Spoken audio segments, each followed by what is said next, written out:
ecográficos, tomográficos o radiológicos. En general por diagnóstico por imagen. Si nos damos cuenta, estamos frente a una tomografía cerebral con algunas particularidades, ¿no? La de la izquierda, la del centro y la de la derecha. En primer lugar, fijar el concepto de lo que es ventana. ¿Alguien tiene la idea de lo que cosa es ventana?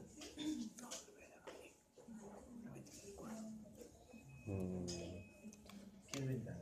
Ventana, obviamente, ventana dentro del punto de vista tomográfico, ¿no?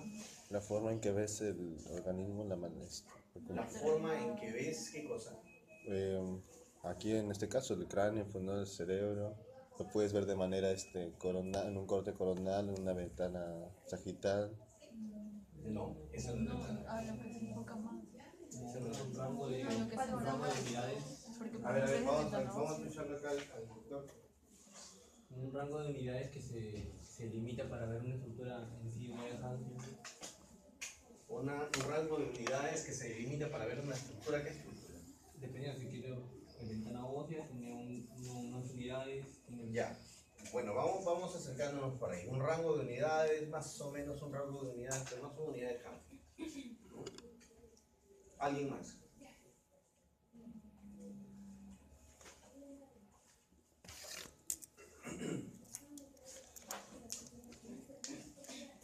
La ventana no es otra cosa más que los valores o las tonalidades de grises. Es decir, es una serie de herramientas que varían la tonalidad de los grises tratando de intensificar una u otra estructura anatómica, ¿no? ¿Y en qué se da esa ventana? O sea, esas herramientas que varían las tonalidades de grises, única y exclusivamente en el brillo y en el contraste. O sea, si yo varío las unidades, o varío los valores de brillo, los valores de contraste, yo voy a lograr, por ejemplo, esto, como que puedo lograr esto de acá. O sea, no es necesario que el paciente nuevamente lo introduzcamos al tomógrafo para poder ver esto de acá. No, sencillamente es que adquirimos la imagen y dependiendo de esa variación de niveles, de lo que es el contraste y el brillo, lo puedo pasar desde esto hasta esto. Esta es una tomografía cerebral en el mismo corte, en el mismo plano de corte. O sea, estamos diciendo de que es el mismo paciente y es en el mismo nivel de corte que tiene en las tres imágenes, ¿no? Tanto en el lado izquierdo como en el lado central como en el lado derecho. Entonces, la ventana no sería otra cosa más que la representación dada por un conjunto de herramientas que nos varían la tonalidad de gris. Nada más. Y esa tonalidad de grises está dada en qué cosa, en función de niveles, en función de brillo y en función del contraste de la imagen. O sea, variando yo los niveles de brillo, los valores de contraste, yo podría obtener esto como esto. Entonces nace una primera, se fija un primer concepto. La ventana nos va a ayudar para, como ustedes mismos lo están diciendo, para diferenciar ciertas estructuras. En este caso, por ejemplo, esos niveles de brillo y de contraste hacen que resalte el parénquima cerebral. Por eso que se le llama que esta es una ventana con parenquimal. En cambio, si yo varío estas tonalidades sin necesidad de meter nuevamente al paciente en el tomógrafo y de esto lo paso a esto, entonces ya estoy variando yo los niveles de grises, pero está destacando el hueso sobre el parénquima cerebral. Por eso que nosotros vamos a llamarle que esta es una ventana de hueso o una ventana ósea. Entonces, cuando nosotros solicitemos una tomografía cerebral hay que ser claros, concisos. Yo obtengo una tomografía cerebral simple, es decir, porque no tiene sustancia de contraste agregada. El tecnólogo o quien me haga la tomografía me va a dar una sola imagen, esta de acá. Pero si yo estoy sospechando en que el problema puede estar a nivel de hueso, que el problema puede estar, por decirles, un trauma cráneoencefálico por un accidente de tránsito, si es que hay pérdida de conciencia, si es que hay un Glasgow bajo, si es que hay signos meningios, algún tipo de problemas agregados, entonces yo podría ver que para el parénquima, para observar el parénquima, yo necesito una ventana, obviamente, para parénquima. Pero el golpe podría haber sido responsable de un trauma o de una fractura. Y con esta ventana yo no lo voy a ver. Entonces se adiciona una ventana ósea. Si ustedes no solicitan la tomografía con ventana ósea, tengan por seguro que esto de aquí no se lo va a venir. Ustedes dicen tomografía cerebral simple, solamente les viene esto de acá, en la representación. Salvo que lo graben en un formato de icon, y bueno, ahí si ustedes tienen un programa, hay bastantes software libres ahí que pululan por el internet, ya podrían ustedes mismos variar de este nivel a este nivel. Pero si los van en físico, en placas, en esas placas tomográficas que ustedes están acostumbrados a ver, entonces tendríamos que decidir que tienen que tener una ventana para parénquima y una ventana para hueso. ¿Sí? Esto me hará definir que vea mejor las estructuras del hueso, las estructuras óseas del cráneo, y poder determinar si es que existe o no existe algún tipo de lesión, sea esta la lesión que fuera. ¿Okay? Entonces, el primer concepto que hay que fijar es la ventana. Una ventana parenquimal y, si es necesario, una ventana de hueso. ¿Por qué les digo esto? Porque después en la calle, si ustedes dicen tomografía cerebral simple, les van a devolver esto. Y el costo es menor, porque las placas cuestan más o menos 20 soles o 20, no, 20 no es mucho, como 20 soles cada uno. Entonces, el costo sube. Te van a dar una placa adicional, más esta placa de acá, por eso que ellos cobran un poco más. Por lo tanto, hay que ser claros. Tampoco le podemos pedir una ventana de hueso elevándole el costo sin necesidad de que requiera, ¿no? Si no hay necesidad, solamente la ventana parénquimal. Además, si ustedes están viendo acá esta imagen, tenemos el parénquima cerebral, ¿no? Que está obviamente encerrado en toda esta cavidad craneal, que después lo vamos a ver, y que justamente está a nivel de la base del cráneo o a nivel de la silla turca, donde se encuentra la hipófisis, ¿cierto? Y a partir de ahí nosotros tenemos unas imágenes hipodensas, o sea, negras, ¿cierto? Que están formando o conformando surcos, tipo surcos, y tenemos otras imágenes hipodensas que están más paramedial. Por lo tanto, esto de aquí, el líquido en tomografía es negro, el líquido es hipodenso. Pero en este caso, por ejemplo, nosotros estamos rodeando a la silla turca y es justamente la zona de donde nace el sistema arterial intracraneal, que es conformado por el polígono de Willis. Aquí no veo nada, pero cuando yo administro una sustancia de contraste, veo que se va a fíjense que es el mismo corte. Acá se veía hipodenso, pero acá hay una hiperdensidad a manera de un tubo, ¿cierto? Entonces, esta es una sustancia yodada que justamente pone a los vasos sanguíneos blancos o hiperdensos, porque es una sustancia radiosensible, es captada por los rayos X. Y obviamente recuerden que el tomógrafo también son rayos X. Entonces, el tomógrafo va a dar esta señal blanca, resultado de la administración de una sustancia yodada que se le ha puesto endovenosamente. Por lo tanto, si está aquí sin contraste, fíjense cómo se logran intensificar los vasos sanguíneos. Recuerden también que todo va a depender mucho de cómo se sucede el corte, ¿no? Si yo a este puntero lo corto transversalmente, lo voy a ver una circunferencia. Pero si yo lo corto longitudinalmente, lo voy a ver un tubo. Es decir, aquí, por ejemplo, la cerebral media está como una estructura alargada, y acá, por ejemplo, el tronco basilar está como un punto. Entonces, es necesario sencillamente que ustedes lo extrapolen a su vieja anatomía. Esos cortes que teníamos neuroanatómicos, el corte de Charcot, todos los cortes que existen ahí en neuroanatomía, de tal manera de que lo extrapolemos a la tomografía y podemos nosotros definir o decidir cuáles son las estructuras involucradas en uno o determinado tipo de patología. La ventana de hueso es un poco más fácil. Nosotros tenemos una tabla externa, una tabla interna, y en el centro una imagen más hipodensa, como por ejemplo aquí, que es el diploide y que está conformado por tejido óseo esponjoso. siendo el tejido óseo compacto lo que es tabla interna y tabla externa, ¿no es cierto? Además, estamos viendo unas imágenes totalmente hipodensas que si nosotros le tomamos ahí las unidades de Hansfield seguramente nos va a dar negativo, y esto no es otra cosa más que cavidades aéreas dentro del hueso, en este caso el hueso frontal, por lo tanto son los senos frontales, ¿no es cierto? Y estos senos frontales internamente están revertidos por epitelio respiratorio.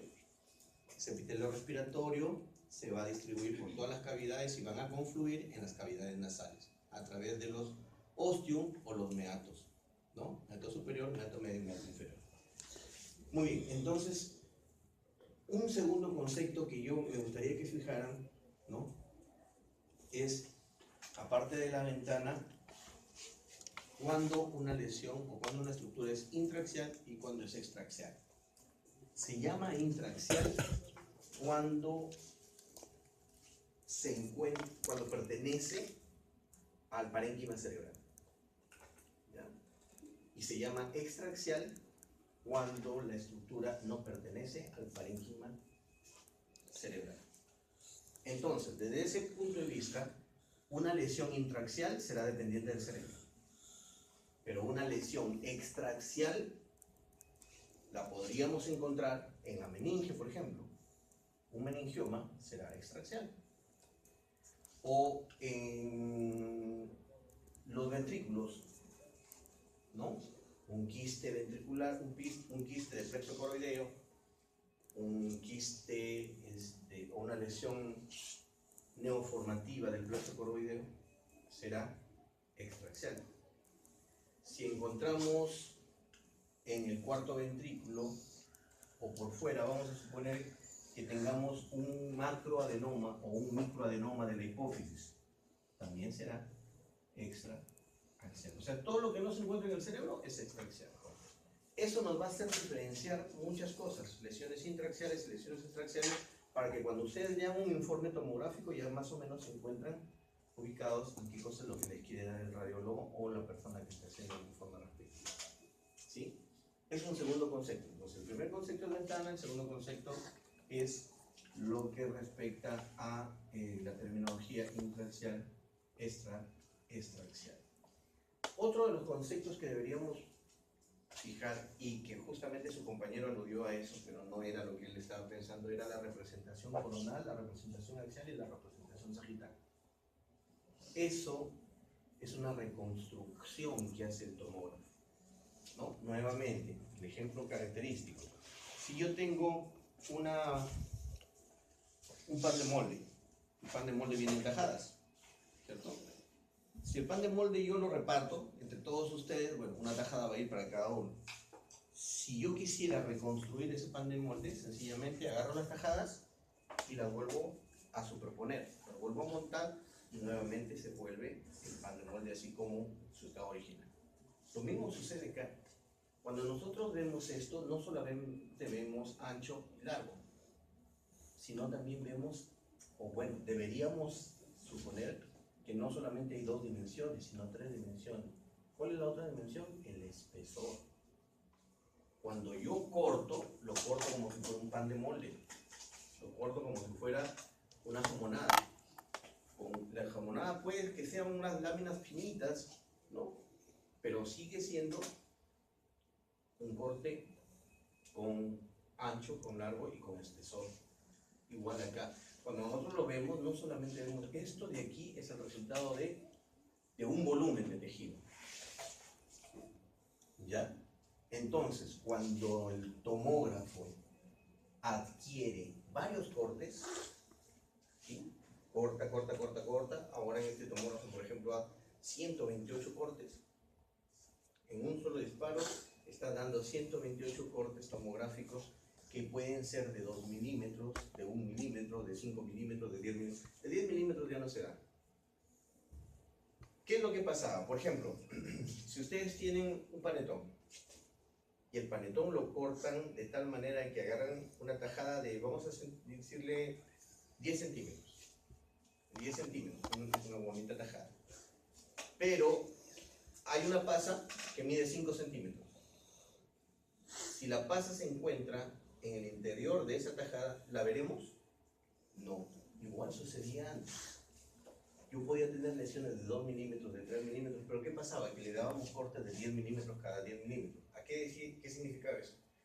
Que tenía una porción de cerebro de 10 milímetros, el tomógrafo avanzaba 10 milímetros más y luego daba otro corte de 10 milímetros. ¿Eso qué quiere decir? Que en ese corte donde no le dieron donde no cayó la radiación, en esos 10 milímetros que se pasaron, podría haber ahí una tumoración de menor tamaño, 2 milímetros, 3 milímetros, 5 milímetros, que obviamente no lo íbamos a ver. Entonces, lo que pasaba es que antes se decía que había una tomografía, por eso nació el nombre como tomografía axial, porque parecería, bueno, inicialmente fue que solamente daba cortes axiales, pero después también daba cortes coronales. Y con la reconstrucción multiplanar, ese es el tercer término que quiero que fijen. ¿Qué cosa es reconstrucción multiplanar? Sencillamente es la reconstrucción que hace el software del tomógrafo para representarlos en axial, en longitudinal, en sagital y en coronal, ¿no? Esa es una reconstrucción multiplanar.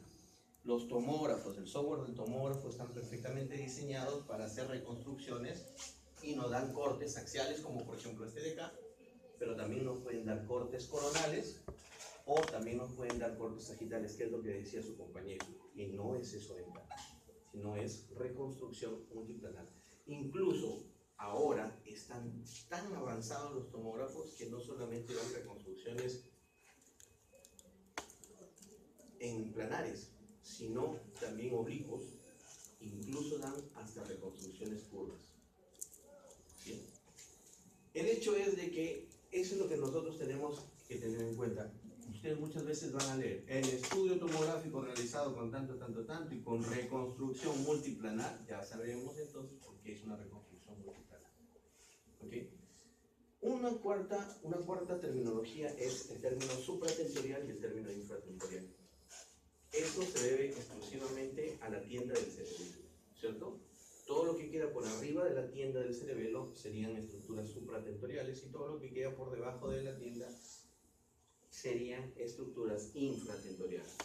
Y existen algunas lesiones que son más frecuentemente arriba de la tienda y otras que son abajo de la tienda, o son supra o son infratentoriales, e incluso pueden ser extraaxiales e intraaxiales. Supratentorial extraaxial, supratentorial intraaxial, supra o infratentorial axial, infratentorial extraaxial. Bueno, el hecho es de que todos estos términos van a tener que encadenarse formando la mejor definición de dónde se encuentra algún tipo de lesión. ¿Okay? En este caso, por ejemplo, el líquido cefalorraquídeo es agua, por eso que se ve hipodenso, ¿no? Los vasos sanguíneos están con sustancia de contraste, por eso se ven hiperdensos, a diferencia cuando no hay un medio de contraste. Si no hay un medio de contraste, entonces los vasos sanguíneos serán hipodensos, como en este caso. Son negros. Yo tengo que asumir que ahí hay un vaso sanguíneo. No sé a ciencia cierta. Tampoco sé si hay una dilatación aneurismática. Y menos aún si existe una malformación.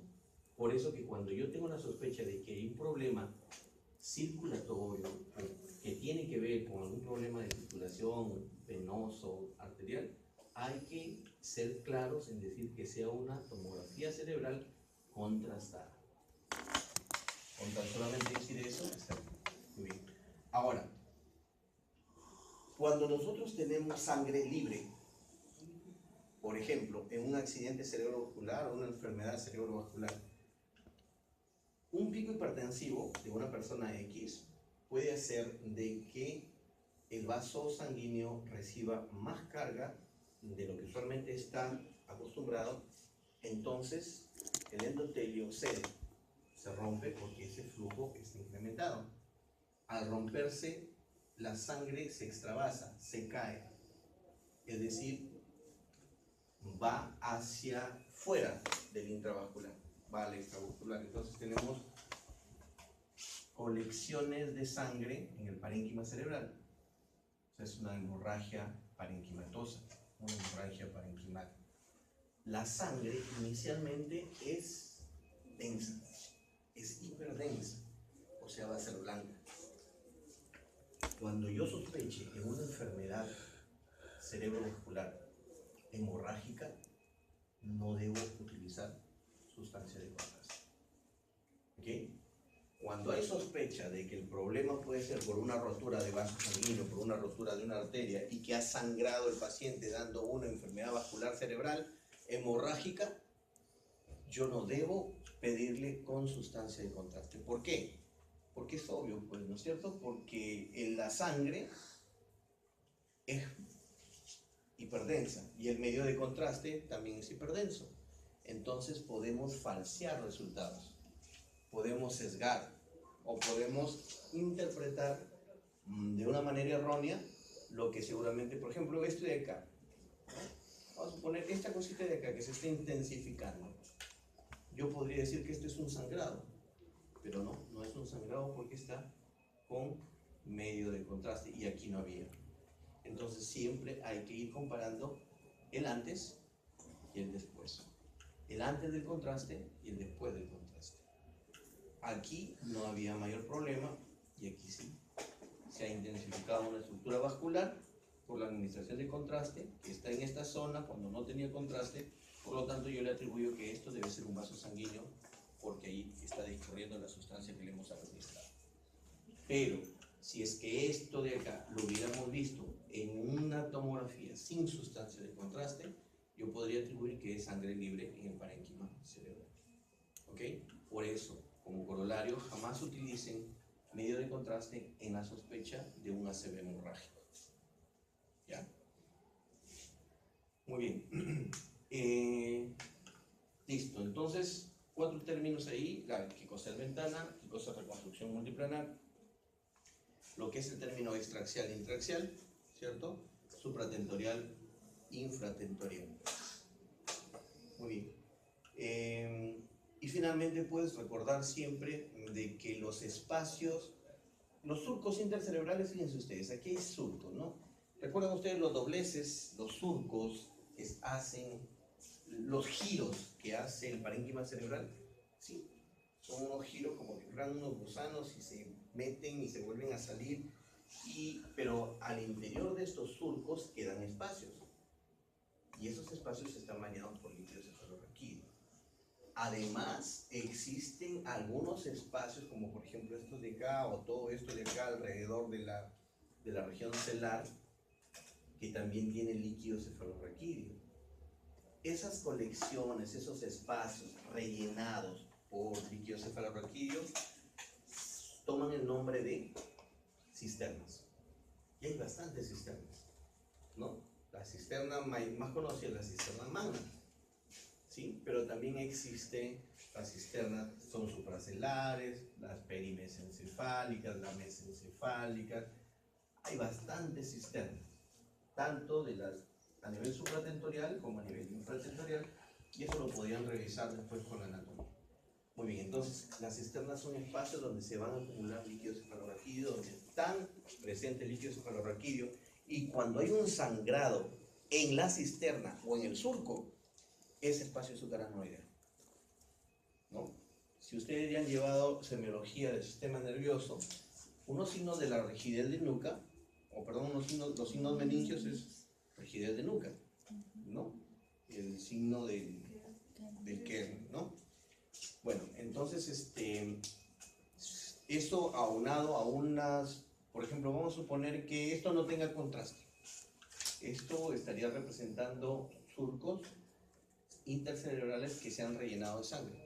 Si el surco está con sangre, esto es un sangrado subaracnoideo. Es una hemorragia subaracnoidea. ¿Ya? Muy bien. Entonces, dicho esto, ¿no? Es necesario recordar algunas cositas rápidas, sencillas, y para que ustedes se enmarquen. Por ejemplo, yo tengo un corte a nivel de la base de cráneo. Fíjense ustedes que esta parte de acá es la órbita, ¿no? Esta es la cavidad orbitaria, esto debe ser el ojo del lado derecho, esta es la otra cavidad orbitaria y este es el ojo del lado izquierdo. Y entre la órbita derecha y la órbita izquierda, las paredes orbitarias mediales, existen una serie de celdas denominadas las celdillas etmoidales, que tienen, bueno, aquí esto es del bulbo olfatorio, y este es la apófisis cristagal, que es de la lámina perpendicular del etmoide, ¿no? Recuerden que el etmoide tiene una lámina perpendicular y cuelgan masas laterales. Esto es una representación fea. ¿Por qué? Porque no es una representación para hueso, es una representación para parénquima cerebral. Y lo que tenemos aquí, estamos con algunas cavidades, estamos en la cavidad orbitaria, estamos en las cavidades etmoidales, pero lo que yo más determino aquí es esto que vendría siendo el lóbulo cerebral temporal. Del lado derecho, del lado izquierdo, aquí hay algunas cisternas también, cisternas mesencefálicas, y esto es fosa posterior. En fosa posterior no es más que el cerebelo, el lóbulo derecho, el lóbulo izquierdo y parte de el pelvis, ¿no? Bueno, entonces esto de acá sencillamente responde al conocimiento anatómico que ustedes deben tener. ¿Existe material de contraste? Sí, esto es contraste, la arteria basilar. Estos también son contrastes, es contraste dentro de vasos sanguíneos en fosa posterior. Pero ¿qué me llama la atención? Si yo veo bien, veo como si fueran unos surcos hipodensos longitudinales que están entremezclados con otros surcos de mayor densidad, al igual que acá y al igual que acá, al igual que acá y al igual que acá. Eso no es algo anormal, eso es un efecto de la tomografía que se denomina endurecimiento del haz. Endurecimiento del haz es un artefacto. Hay dos artefactos fundamentales en tomografía.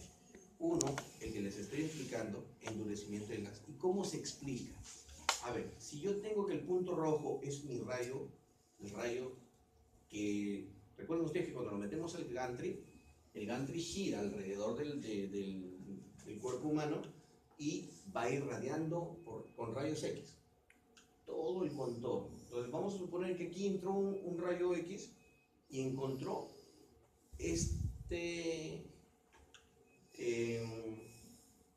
digamos, este obstáculo, que es el hueso occipital. ¿Qué es lo que va a pasar? El rayo X va a pasar, pero va a pasar con menor cantidad de energía. Entonces, al pasar con menor cantidad de energía, va a irradiar a toda esta parte del cerebelo, y cuando llegue acá al peñasco, va a seguir perdiendo energía. O sea que todos estos haces que están hipodensos, como si fueran unas estructuras, como si fueran unos rayos de sol blancos y negros, es sencillamente porque el rayo que ha atravesado la cantidad de energía se ha ido deteniendo por todas las estructuras que hay aquí óseas, y van perdiendo energía y van perdiendo señal. Eso es el endurecimiento del haz. Por eso que se dice que la tomografía sirve muy poco para base del cráneo. Lo mejor es la resonancia. Sin embargo, podemos ver algunas cosas así, ¿no? Miren ustedes esa tomografía y miren ustedes lo que se puede ver, ¿no? El globo ocular del lado derecho, del lado izquierdo, es lo que vendría siendo la región gonal, bueno, los músculos, ¿no? Fíjense. Acá hay músculos extrínsecos del ojo. ¿Bien? Aquí hay un musculito que vendría siendo el recto externo. Esto vendría siendo el nervio óptico, que es justamente este que está acá, ¿no? Músculos extrínsecos, como el recto interno, el recto lateral. Más arriba, obviamente, vamos a ver los oblicuos, mayor, menor, el recto superior, el recto inferior. Todo esto de acá. Aquí esta línea punteada que me representa este haz, es para ver el haz detenido, frenado por las estructuras óseas. Acá hay más rayos, ¿no? Fíjense ustedes, estos rayos, que son estas líneas punteadas y que son el efecto de endurecimiento del haz. ¿Ven por acá? El lóbulo cerebeloso del lado derecho, el lóbulo cerebeloso del lado izquierdo, el conducto auditivo externo, ¿sí? Del lado derecho, del lado izquierdo, algunas celdillas neumáticas de la apófisis mastoides. Es decir, todo esto ya es cuestión anatómica, ¿no? No es una cosa ya que tengamos que ver. Y aquí hay músculos, obviamente, por aquí también hay músculos, ¿no? Si vamos un poquito más arriba, ya estamos viendo que aquí están los senos frontales, aquí ya está apareciendo parte de los lóbulos frontales, ya estamos hacia el techo. Y obviamente vamos a quedando más abajo, están quedando los músculos rectos superiores seguramente, y aquí siguen los lóbulos temporales y el cerebelo, ¿no? Con la aparición también de del bulbo. Y bueno, esos rayos que ustedes están viendo, ahora sí ya saben que es por efecto del endurecimiento del ácido. Y acá hay un segundo artefacto, que se llama el efecto del volumen parcial. Como les decía, imagínense ustedes que un corte de un espesor de tejido de cerebro, lo hagamos de 10 milímetros, y en esos 10 milímetros no capta. Pero vamos a suponer el mismo panetón. Tengo un corte del panetón que me agarra la mitad de la pasa. O sea, no agarró toda la pasa, solamente agarró la mitad de la pasa. El programa es inteligente, pero no tanto como para discernir, ah, no, he tomado la mitad de la pasa, por eso representa la mitad. No. Cada área es un voxel, no es un píxel. Cada área de esto representa un volumen de tejido, con su longitud, con su ancho, con su espesor. Y si esa longitud captó un pedacito de hueso, por ejemplo, el programa lo extrapola y dice, ah, aquí hay hueso, y lo pone blanco. Por eso es que hay que tener cuidado en algunas interpretaciones, ¿no? Sobre todo en la base del cráneo. Cuando están cerca al hueso, puede que solamente el corte tangencialmente coja el hueso, y como el programa no reconoce si lo está cogiendo tangencialmente solamente un pedacito de hueso, él dice, aquí hay hueso, y todo el boxe lo hace blanco. Eso se llama el efecto del volumen parcial. Bueno, aquí tenemos algunas otras estructuras anatómicas más, ¿no? Todas estructuras anatómicas. Este es el efecto de ¿qué? Del endurecimiento. Estos haces blancos, negros, ¿no? Es muy frecuente encontrarlo en la base, ¿no? Los pedúnculos cerebelosos. Y bueno, esto es para que vean más o menos cuál es la representación a nivel ya saliendo de la órbita. Acá es más arriba, ¿no? Y esta es una consustancia y contraste.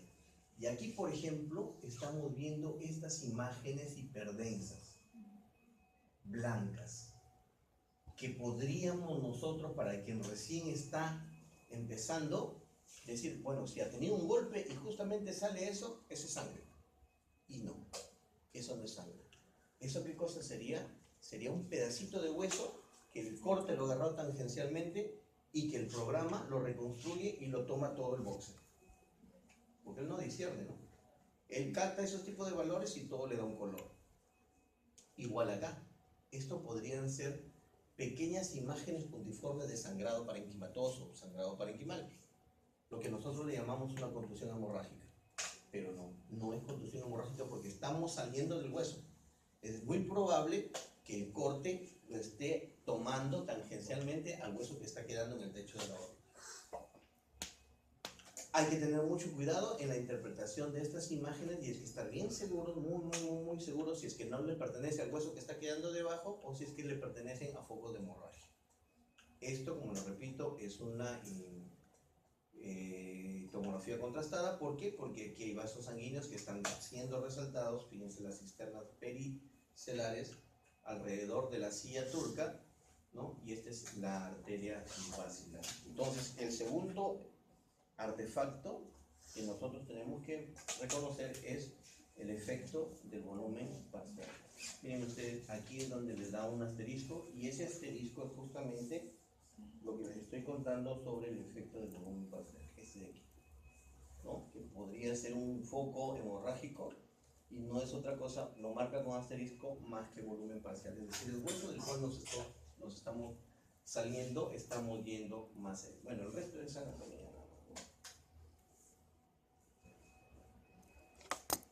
Entonces recuerden siempre estos foquitos que podrían pertenecer, cuando, eso siempre tenganlo en cuenta cuando estén cerca del hueso y sobre todo en base, ¿no? Ténganlo bastante en cuenta para que no sean mal interpretados como zonas de sangrado.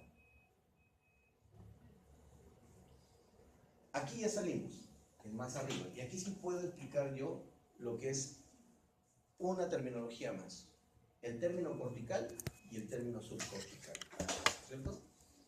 El término cortical se refiere a la corteza cerebral, y la corteza cerebral está formada por cuerpos neuronales, es decir, sustancia gris o sustancia blanca. Gris. Sustancia gris. La sustancia gris está dada por los cuerpos vertebrales, perdón, por los cuerpos neuronales, ¿no? Y es la periferia de estas involuciones que nosotros tenemos acá. En este caso, la sustancia gris se ve blanca en tomografía, ¿no? Y lo que queda por debajo vendría siendo la región subcortical, ¿no? Que estarían representando a los axones de las neuronas. Y recuerden ustedes que los axones, que el axón, ¿no? Está conformado o está rodeado por una vaina de mielina. Entonces es sustancia blanca. Pero en tomografía la sustancia blanca es gris. O sea, aquí es al revés. La sustancia blanca es gris y la sustancia gris es blanca. A ver, miren, estas partecitas de acá es corteza, cortical, cortical, cortical, cortical y es blanco. Fíjense ustedes cómo están. Si es hiperdenso, entonces está periférico, es sustancia gris, formada por los cuerpos neuronales. Y por debajo de este tenemos materia blanca, formada por los axones, que están revestidos por vainas de mielina, ¿no? Que es un fosfolípido, me parece, hasta donde yo recuerdo, y es responsable de la transmisión eléctrica, ¿cierto? A nivel de dendritas. Bueno, el hecho es de que nosotros tenemos que diferenciar dos cosas: la corteza periférica y la subcortical, que es internamente, o medio. Sin embargo, si nosotros vemos aquí el ventrículo lateral derecho, el ventrículo lateral izquierdo, el líquido es negro, pero vemos una imagen triangular, más o menos triangular, y otra adyacente al cuerno frontal, que son blancas. Estas áreas son hiperdensas, que tienen más o menos una densidad similar a la de la cortical. ¿Qué cosa es esto? Son islas de cuerpos celulares, denominadas ¿qué? Núcleos basales. ¿No? Recuerden ustedes que los núcleos basales son como si fueran cuerpos, o son núcleos celulares que están justamente, son islas dentro de la sustancia blanca, ¿no? Y que aquí en tomografía yo la puedo representar adyacente o cercano aquí al sistema ventricular, tanto al ventrículo lateral derecho como al ventrículo lateral izquierdo. Esto vendría siendo el núcleo caudado, ¿cierto? La cabeza del núcleo caudado, todo esto es el núcleo caudado. Luego tenemos una banda a nivel, como si fuera una V, es la cápsula interna, el brazo anterior, la rodilla y la cápsula, el brazo posterior de la cápsula interna, tanto en el lado derecho como en el lado izquierdo. Luego tendremos una serie de núcleos que estarán formando, puede ser el putamen, el globo pálido, el lenticular y todas esas situaciones que ustedes conocen. Y un poquito más abajo aquí tenemos otro grupo, otra isla de cuerpos neuronales que vendrían siendo los tálamos. Importante porque eso puede sangrar y puede identificar cierto tipo de problemas, ¿no? Recuerden con qué están relacionados los ganglios basales. ¿Alguien recuerda?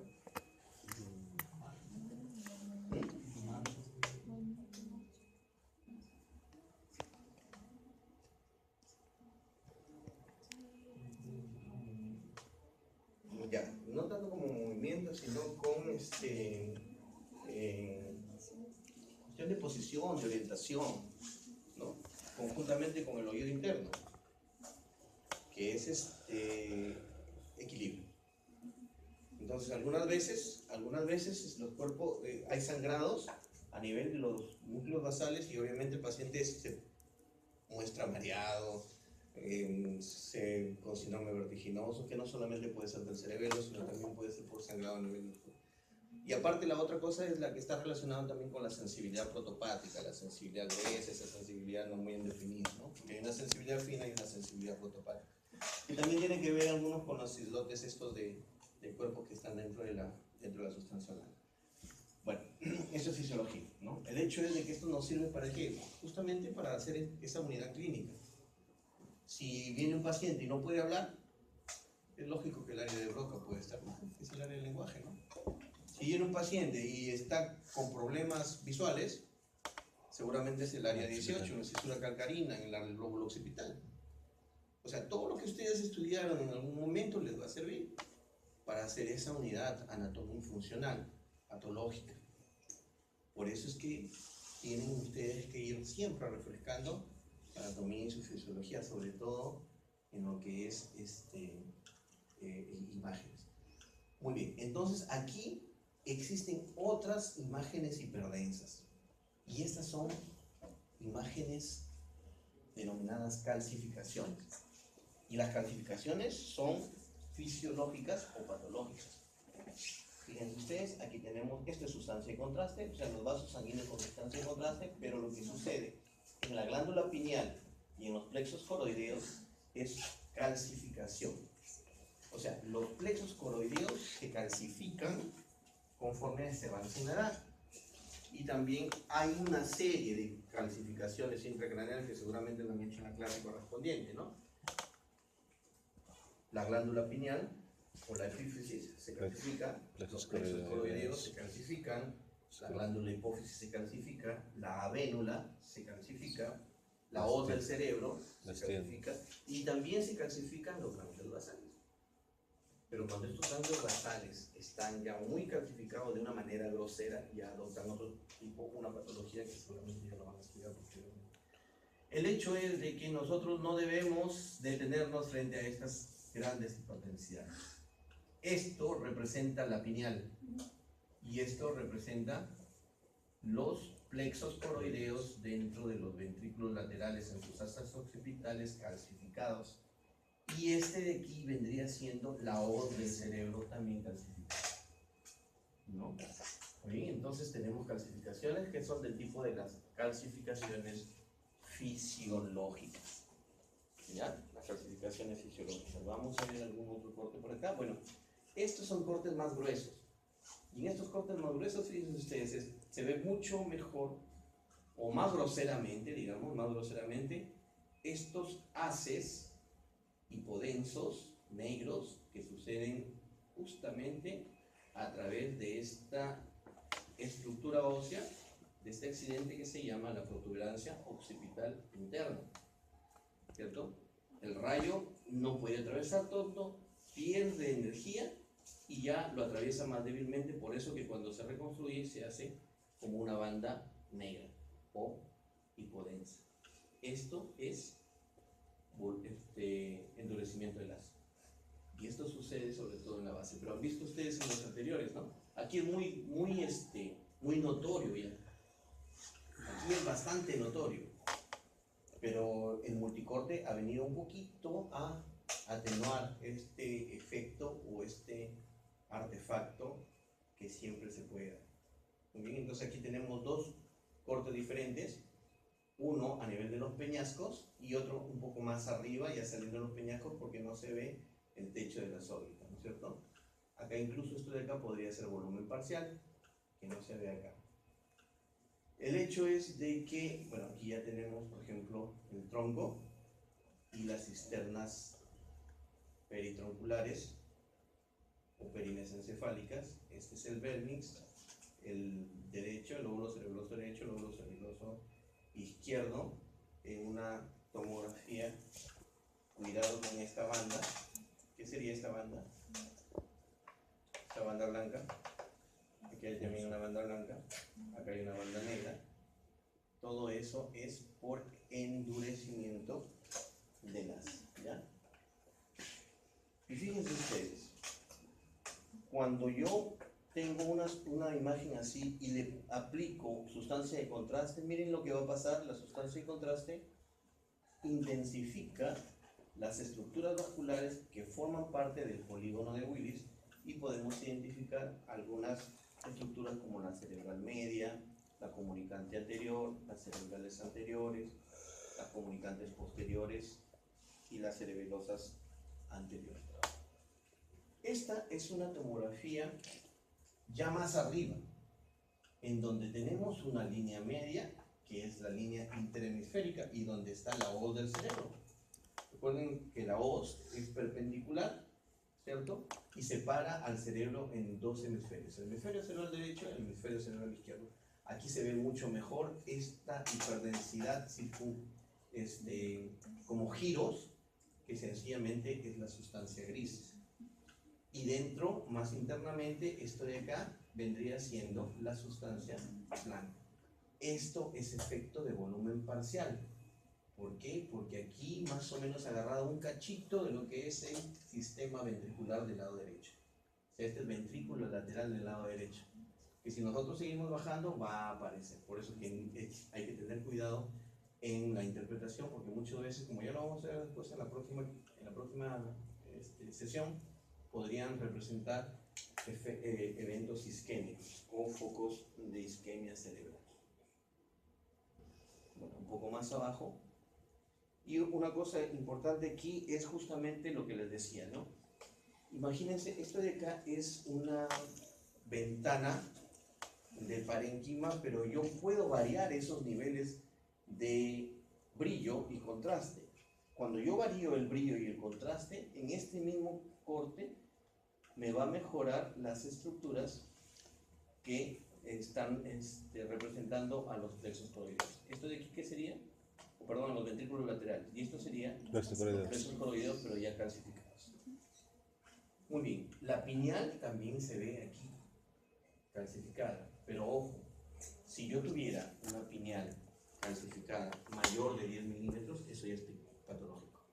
Podría corresponder a un pinealoma. O sea, está bien, se puede calcificar, pero no más allá del centímetro de diámetro. ¿Okay? Más de 10 milímetros la pineal calcificada, tenemos que sospechar que ya no es tan fisiológica y no puede estar agregándose una lesión expansiva. Los plexos coroideos no deben aparecer calcificados al momento del nacimiento. Recién después de los 10 años pueden ser calcificados. O sea, si yo veo calcificaciones a un recién nacido, podría ser un torso, ¿no? Entonces tendríamos que averiguar algún tipo de infecciones neonatales, sobre todo el torso, toxoplasma, rubiola, citomegalovirus, ¿no? Herpes y algunos otros que podrían generar calcificaciones, pero ya no dentro del plano fisiológicas, sino dentro del plano de patología. ¿Ok?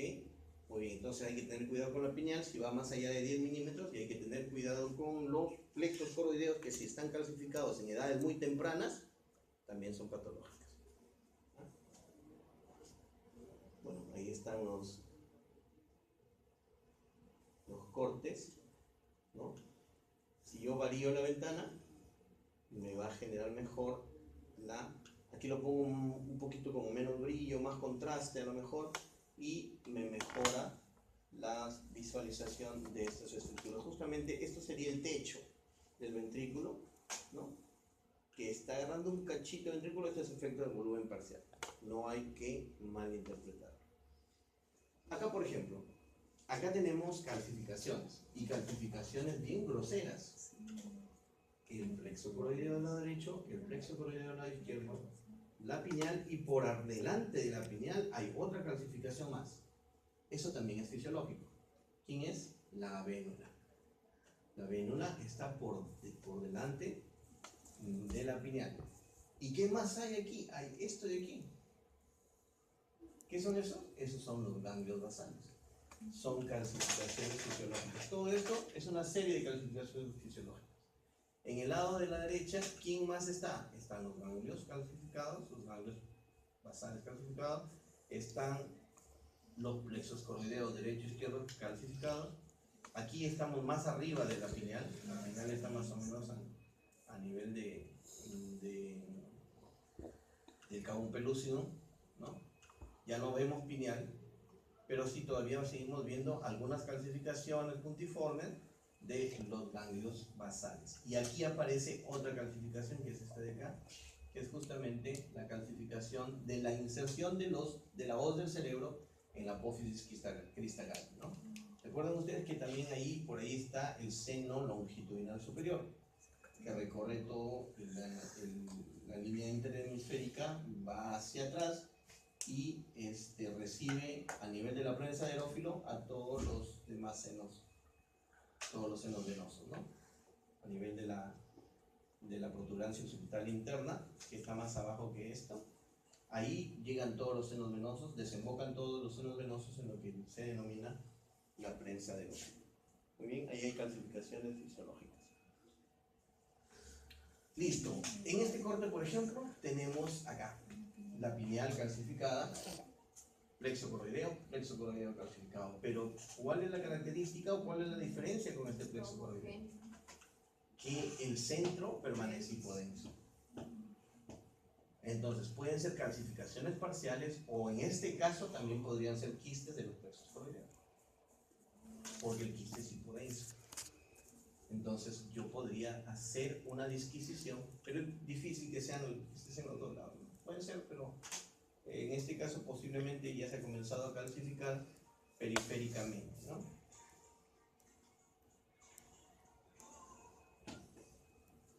Se ha comenzado a calcificar periféricamente y aquí los surcos están profundos. Entonces, no. Oye, te estaba llamando más temprano.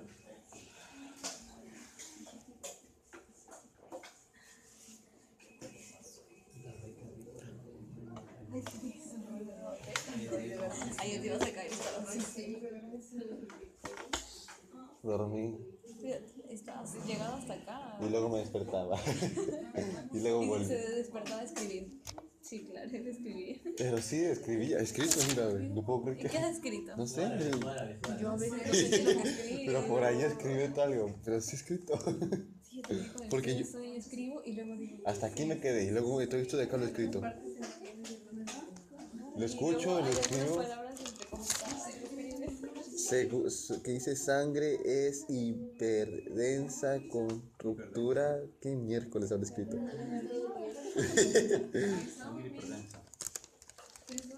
Yo sí. Siempre hasta por acá, así. Dígame.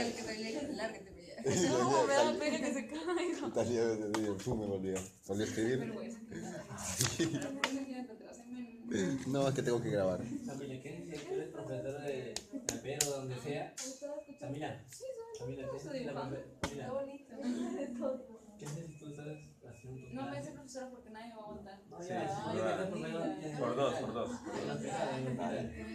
Y un alumno te jateando en tu clase. ¿Qué haces? ¿Me voto? ¿Así seco? Sí. ¿No le dices una oportunidad? No, porque yo no puedo puedo darle darle la clase. Mentirosa, bien La mentirosa. única clase que me quedó bien fue mi estadística, nada más. Y después nunca me vuelto a dormir. ¿Y si te grabas después acá, toda la carrera? Si quieres, no me puedo dormir. Es ¿Cuándo quieres imposible. pasar? No me puedo dormir en mi sentada. Ah,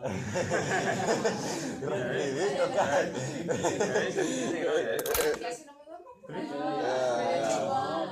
Hay que Pero escuchar. tú lo dices, Ese pero tú seminario que no fue puedes horrible. quedarte Es que no me quedo dormida, porque estaba así. pero sí que ya era conmigo.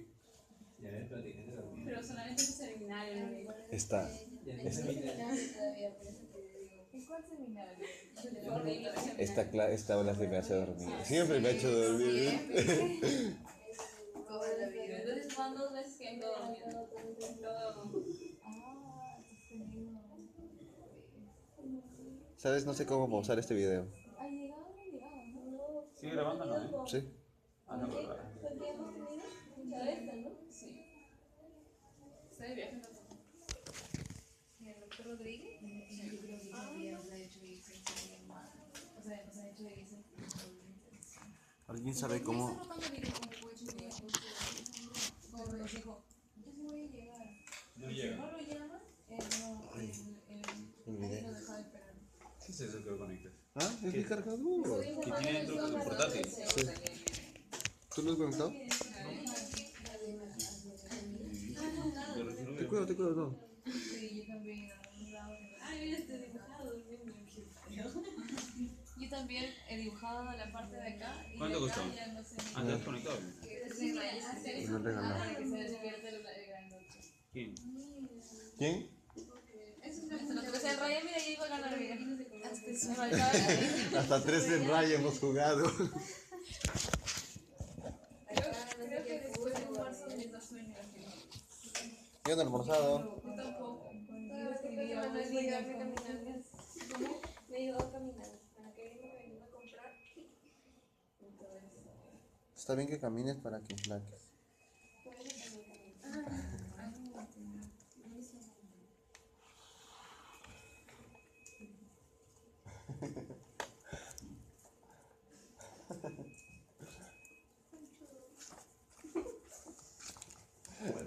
Vale, que totalmente cayó. Ahí tenemos entonces algunas clasificaciones desde el punto de vista fisiológico. Y hay otra cosita más acá, ¿no?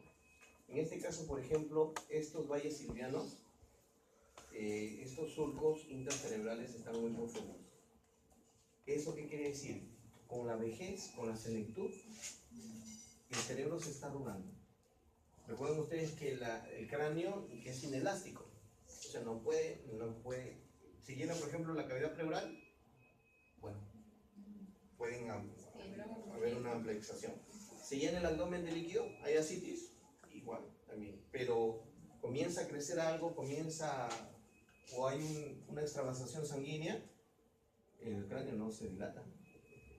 Por eso es que cuando hay algo que está creciendo al interior de la caja craneal, da un síndrome que se llama el síndrome de hipertensión intracraneal, ¿no? Que es la cefalea, los vómitos en escopetazo, los vómitos explosivos y el papiledema, ¿no?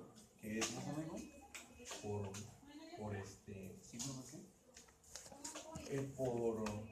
puede ver por fondo de ojo, ¿no? Bueno, el hecho es de que cuando las personas van avanzando en edad, el cerebro como si se fuera arrugando. Y al arrugarse, obviamente los espacios toman mayor denotación, se vuelven más marcados o son más visibles. Por ejemplo aquí, ¿no? Está más visible, este está totalmente profundo. Estos son cambios tróficos del parénquima cerebral, cambios propios del envejecimiento. Claro que si esto es más profundo todavía o se nota mucho más, ya podríamos relacionarlos con demencias seniles, con el Alzheimer y con todas esas cosas. ¿Ok? Es por eso que algunas veces los ancianos se golpean, sangran, hay hematomas subdurales y ni enterados. ¿Por qué? Porque no produce ese efecto compresivo que existe sí en las personas más jóvenes. Pero de todas maneras, esto de aquí tiene los surcos incrementados. El valle silviano está incrementado, el espacio de la convexidad frontal también está incrementado. Esto es lo que nosotros conocemos como cambios tróficos o atrofia cerebral. El catalogarlo como atrofia cerebral en realidad para mí no me parece, porque es un término un poco más categórico en histológico, ¿no? Así que sencillamente lo dejamos como cambios tróficos. O sea, que hay involución del parénquima, sí, pues que se va poniendo un corcho el cerebro y obviamente los espacios se van incrementando, ¿no? Fíjense ustedes, aquí más surcos más profundos, surcos totalmente visibles, incluso aquí la línea interhemisférica, los surcos también se están rellenando. Esta es una calcificación, que es la calcificación de la hoz, una calcificación totalmente fisiológica. Estos son plexos coroideos calcificados, ¿no? A nivel de la fosa posterior. ¿Sí? Este es cerebelo, este es la protuberancia occipital interna, y esto vendrían siendo calcificaciones de plexos coroideos conocidos como los de Godelette. Esto ya no es una calcificación fisiológica. Esto es una calcificación, sí, pero es una calcificación patológica. estas dos primeras sin contraste y esta última con contraste. Y doctor, ¿cómo sabes tú que tiene contraste? Bueno, sí tiene contraste porque mira la línea interhemisférica, la O del cerebro está densa, pero no es tanto. En cambio, acá la O del cerebro se intensifica. Mira, hay una diferenciación córtico-subcortical. O sea, yo puedo ver que lo blanquito o lo hiperdenso es sustancia gris y lo hipodenso es sustancia blanca. Sí, pero cuando le pongo contraste hay una intensificación de eso y ahí resalta más la diferencia entre corteza y subcorteza. ¿No? ¿Por qué? Porque hay administración de sustancia y contraste. Tengo unas imágenes hiperdensas proyectadas en el lóbulo parietal del lado derecho, ¿no? Aquí en un plano más abajo, y cuando nosotros le ponemos contraste existe una acentuación. Aquí hay algo, un corolario. Cada vez que ustedes sospechen en algún tipo de problema expansivo, nunca pidan una tomografía simple. Sí, siempre deben pedirle una tomografía con sustancia de contraste, salvo que esto sea por una sospecha de un accidente cerebrovascular hemorrágico, ¿no? Que hemos dicho que ahí no debe utilizarse sustancia de contraste. En todos los demás casos que haya una lesión expansiva, que se esté sospechando de un proceso tumoral o incluso una lesión inflamatoria, por ejemplo un absceso cerebral, tuberculomas, problemas vasculares como malformaciones arteriovenosas, aneurismas, a ese hay que definitivamente tomarle tomografías con sustancia y contraste. Entonces aquí hay clasificaciones que después que le aplicado la sustancia y contraste se intensifican. ¿Esto qué quiere decir? Que esto es una tumoración con calcio, pero tumoración ¿por qué? Porque se está incrementando el contraste. O sea, el tumor es una lesión expansiva que necesita vascularización, por eso vive. Entonces ellos crean nuevos vasos, hay neovascularización. Y obviamente si yo le pongo una sustancia y contraste, la sustancia y contraste se va a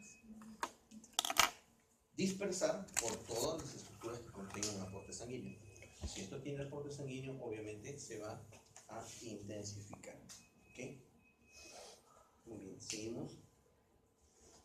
Acá por ejemplo, bueno, esto es algo anatómico o una variante de la anatomía. Fíjense ustedes, en una radiografía de cráneo hay un adelgazamiento. Acá por ejemplo yo puedo ver la tabla externa, la tabla interna y el diploe, pero llega un momento en que no veo nada de diploe, ¿cierto? Este es un adelgazamiento.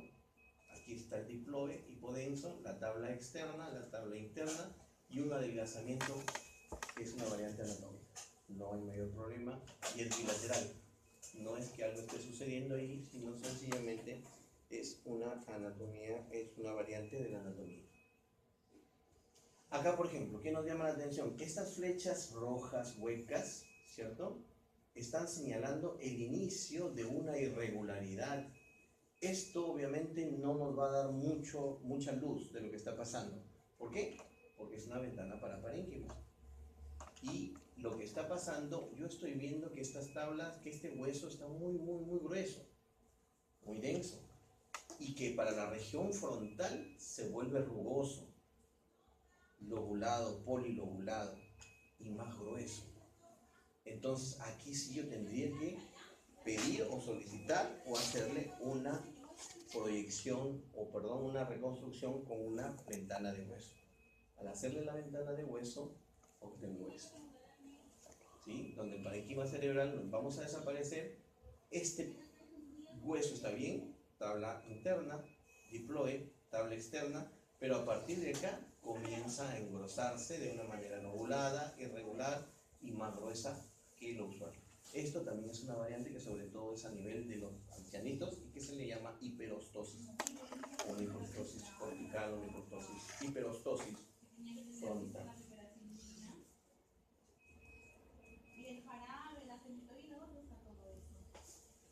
Para que vean la diferencia entre la ventana parenquimal, que obviamente me hace sospechar porque esto está grueso, pero cuando le pongo una ventana de hueso, mejora ampliamente la situación. No hay ninguna lesión expansiva, porque yo también podría haber pensado que algo los podría estar expandiendo o invadiendo esta parte de hueso, pero me quedo un poco más tranquilo con una hiperostosis frontal.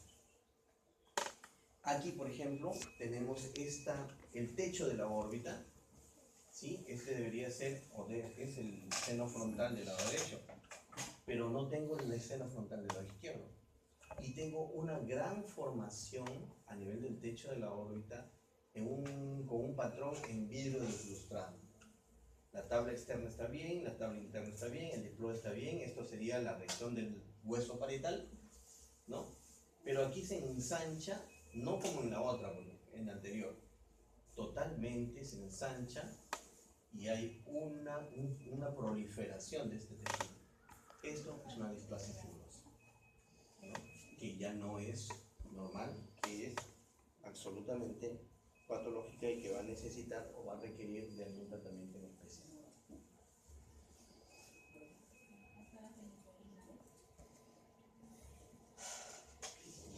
Fíjense acá, cuando tengo una tomografía en axial, veo una hiperdensidad, pero el centro se mantiene hipodenso, ¿no?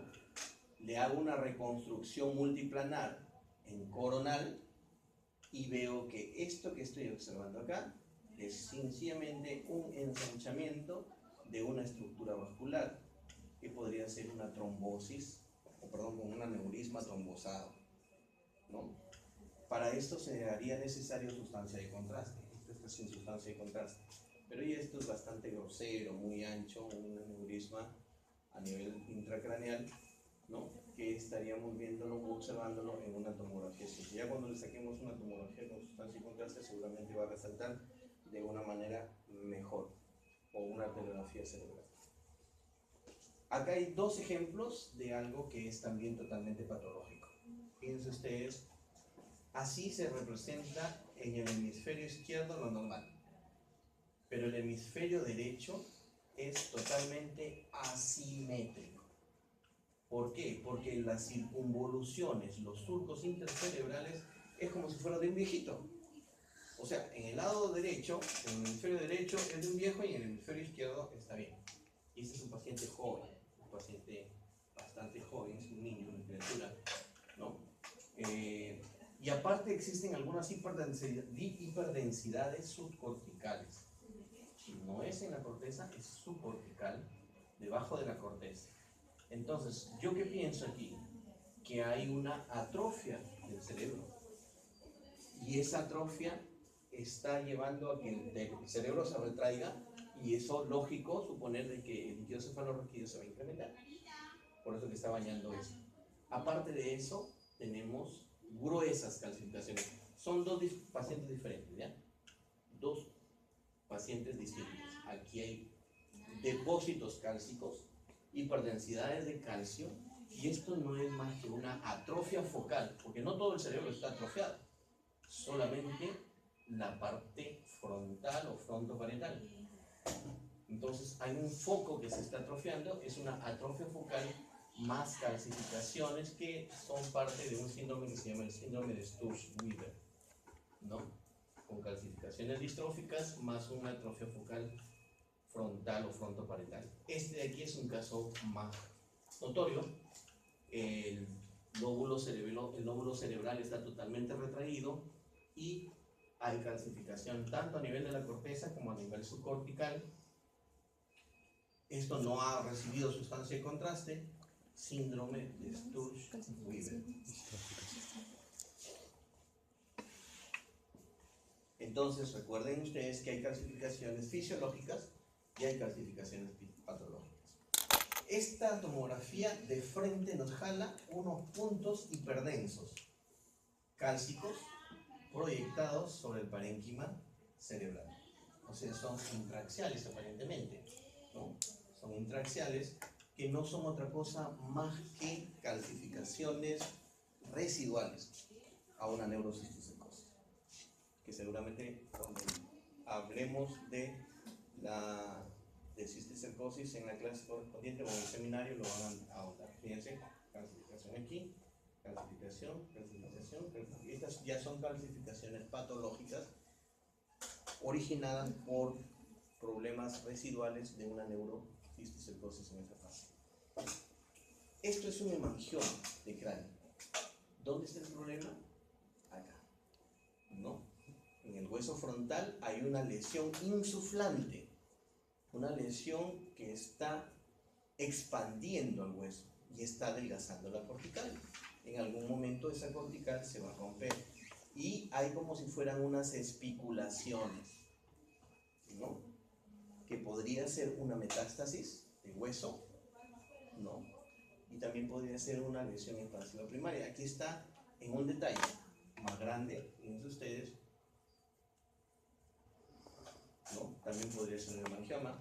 Bueno, hay varias connotaciones. El hecho de que ustedes me reconozcan que la tabla externa y la tabla interna, por ejemplo, la tabla interna aquí está totalmente delgadita, aquí está un poco más gruesa, la tabla externa se ha perdido y hay algunas imágenes como si fueran unas especulaciones, ¿sí? Que estarían confiriendo esta lesión, una naturaleza expansiva del hueso, ¿no? Ya, aquí por ejemplo tenemos una ventana parenquimal, que si el ojo no está bien entrenado, podría haber pasado totalmente desapercibida la zona de la flecha, ¿no? Nosotros tenemos una tomografía en donde a lo mucho hay atrofia cerebral, ¿no? Bueno, aquí también un pequeño foquito, pero me parece que es volumen parcial, ¿no? No parece ninguna otra cosa más que algo de cambios evolutivos tróficos, pero nos llama la atención que hay como si fuera una tetita. Eso les cambiamos de ventana y lo pasamos a la ventana ósea. Y en la ventana ósea, wow, sorpresa, vemos una lesión que está alterando la densidad de la tabla interna, la densidad de la tabla externa y obviamente la densidad del diploide. Y eso parece que resultó siendo un hemangioma óseo, ¿no? Que también dentro de los diagnósticos diferenciales podríamos haber considerado una metástasis cerebral o una lesión lítica primaria de la carlota.